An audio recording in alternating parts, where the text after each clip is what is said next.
Hi everyone, I'm Bonita from Pennies to Dollars and welcome to my home in Kansas. Today we are going to talk about making spices from our pantry. We probably already have the spices that we need to make a lot of these combo spices that we buy in the store. And I do this for a couple of reasons. I do it, one, to save money. Two, to use up some of my spices that have been sitting around for a while. And three, my husband is gluten-free, and some spices actually add wheat in there as a thickener, and we don't need that, and he can't eat that. So stick around, grab a pencil and a paper, and let's get started making some homemade spices. Hi, I'm Bonita and I am early retired. I'm not old enough yet for Social Security. I'm living on a low income and I am living off of savings. I live in Kansas on a farm and I have a donkey. This is Brownie. I have frugal videos all year round and I hope that you will join me this year as we share ways to save money and live our dreams. So all you're going to need is some empty jars. I make mine in empty jars that I dry and wash from other products. And then I make some homemade labels to put on the front just out of old envelopes that I get in the mail with a marker and some Scotch tape. Now, if you're like me and you have some spices sitting around and you're wondering, are they even still good? Spices last a really long time. And the FDA even says that if their aroma is still good and they have stayed dry, they are fine to use. But let me show you what they look like if they're older. And this is the way you can test and see if they're okay. So this is my basil. And if you can see it, this is about 3 years old. It still has a good greenish color. It's very strong in aroma. There's nothing wrong with this. This one, I don't even want to tell you how old this is.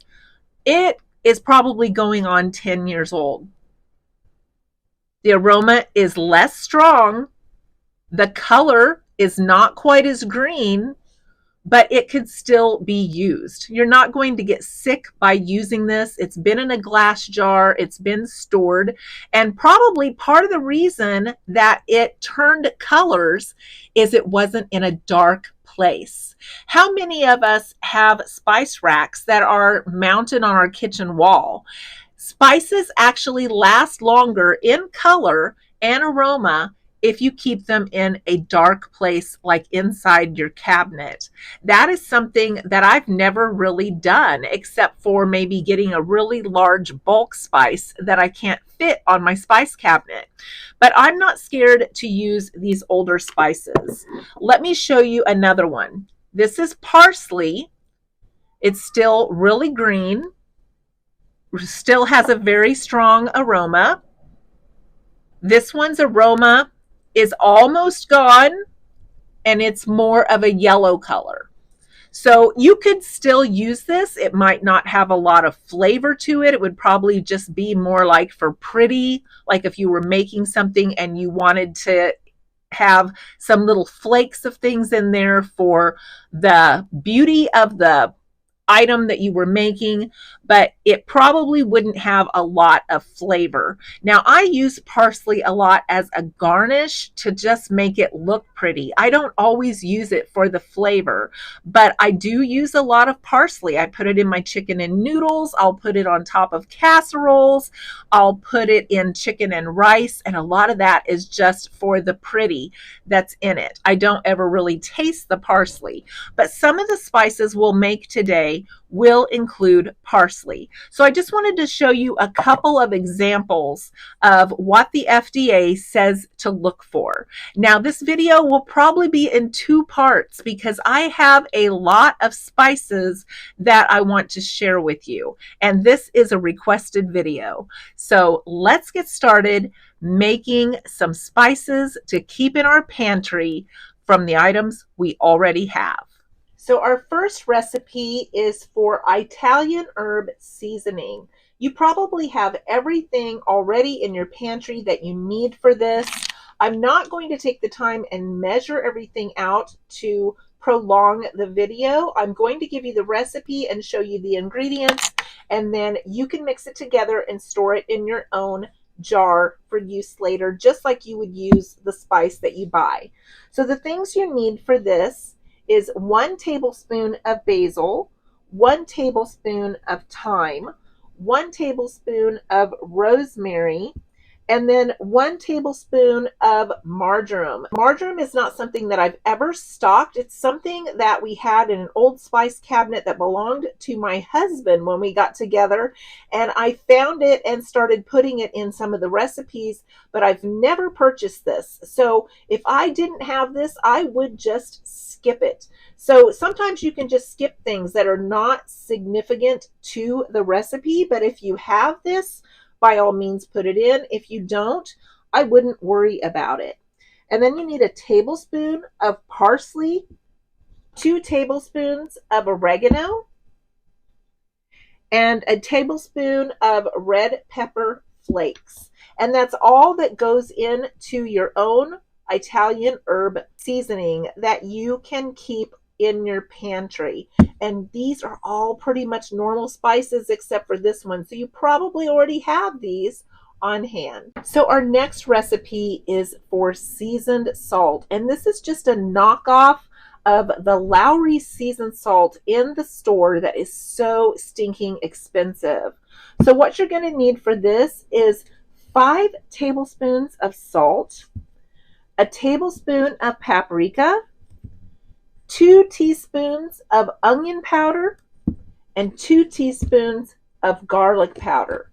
And then we're sitting here wondering, why have we been buying seasoned salt when it's so easy and we have this stuff right here?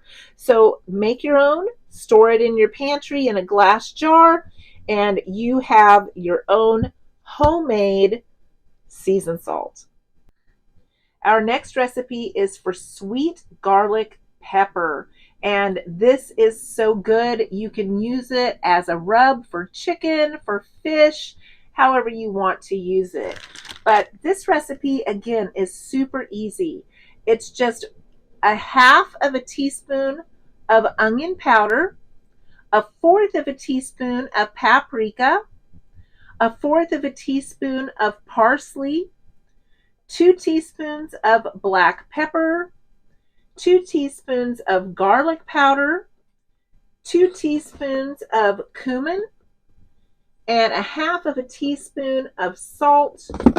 And then you're going to want to add 1 teaspoon of brown sugar, and that makes your sweet garlic pepper. This next recipe is not something that I mix up, but a lot of people do. If you ever buy garlic pepper, the recipe for that is 1 tablespoon of parsley, 8 teaspoons of garlic pepper, and 4.5 teaspoons of pepper. Now that's one of the recipes you can use, or you can just use an equal part of black pepper and garlic powder to make your garlic pepper mix up. Now I don't mix this up. I just sprinkle on black pepper and garlic. I don't even mix it in a jar and I don't buy it because I just don't see the need when I can just sprinkle these two right out of the container.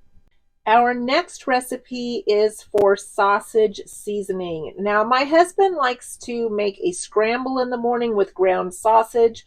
We buy it from Aldi, but sometimes he wants just a little more flavor. And this is a way for us to save about $2 a package from buying the name brand at the grocery store. He just adds some of the sausage seasoning. So the recipe for this is 2.5 teaspoons of mustard seed. Now I've also used ground mustard when I have been out, so you could use either one, whatever you have on hand. I also add 2 tablespoons of salt, 6.5 tablespoons of sage. Now this is really important for that recipe. It's kind of like your stuffing mixtures that you make at Christmas time that have sage in them. You're really going to need this or you won't have the flavor that you're looking for. And then 5 teaspoons of black pepper, 5 teaspoons of red pepper flakes. And just as a little cheap side note here, if you ever order pizza out and they give you those little packets of red pepper, you could use that. And if you have extras of those, I just dump them in this bottle, and I haven't had to buy red pepper in forever. We don't hardly ever eat pizza out because my husband is gluten-free, so we just can't. But I still have some of those red pepper packets floating around here that I stored in an old coffee container, thinking that he could add them to his food. I just took a bunch of those, opened them up, and dumped them in here, and I haven't had to repurchase this in a long time because I had a lot of those little packets that I had saved.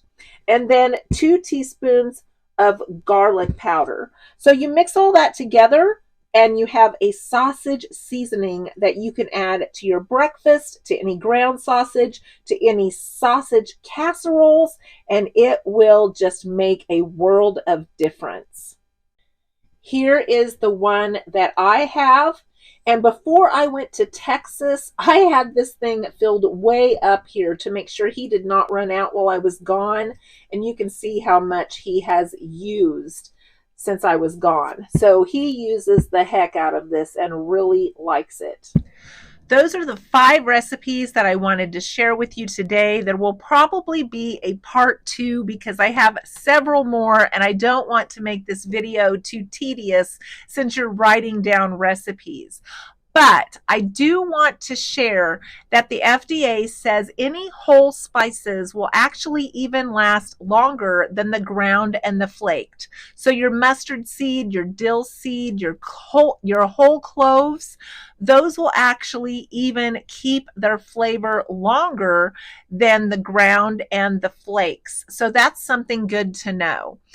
Also, if you have any kids going to college, it's a really great gift for a younger child to an older child to maybe make a recipe box and make some of your favorite recipes and maybe even some of these spice recipes in that recipe box for them to take with them from home and have some of their home cooking recipes with them. My younger kids did this for each of my kids that went off to college, and they appreciated it so very much as they were learning to cook their own meals in their own apartments and wanting some of that home cooked meals that they loved and missed. Also, like that parsley that I had that was older, I probably would mix that into the newer parsley and see if it would pick up some of the aroma just to get it used up. I'm not one to really look at dates. I know some people are really focused on dates and that they throw things out based on the dates. Once I get it into my home, I don't really look at the dates. I look at the consistency, I look at the taste, and if those things seem to be okay, then I go ahead and use the product. I've used some fairly old items and they have been absolutely fine. And as I've said in a prior video, the FDA is really focused on trying to reduce food waste in this country, and they're trying to make changes on the dates that are put on the products because so many people look at those dates as a throwaway date and they say they should not be throwing this food away. That's a best buy or a use buy for the best flavored date. It doesn't mean that as of that date, it's no good. Many times it just means that is the date that the companies no longer will guarantee the food past, because if they just guaranteed food indefinitely, they would never ever make any money. So they want to put some cutoff dates on there to stop their liability of having to replace foods anytime somebody would say, hey, this doesn't look right, it doesn't smell right, and they're like, this is the cutoff date. So let me know, do you look at dates? And do you look at them when it comes to spices? Some people will look at dates on other things, but not spices. So I find it to be a very interesting topic. I hope to see you in the next video. Give me a thumbs up, and I hope to see you soon.